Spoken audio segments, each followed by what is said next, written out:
Nagsalita ang abogado ng Bright Ideas production producer ng Wild Boys na posible na lang kasuhan ng Abrenica Brothers na sina Aljur at Vin na kasama sa main cast ng pelikula.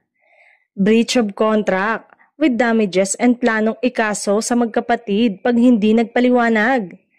Noon kasing magkaroon ng premiere ang pelikula noong June 3 ay no-show sina Aljur at Vin. Sa press con din ng movie nila ay hindi rin nagpakita ang dalawang hunk actor. Ayon pa kay Attorney Atienza, kasama sa legal na obligasyon ng Abrenica Brothers ang tumulong sa pagpupromote ng pelikula.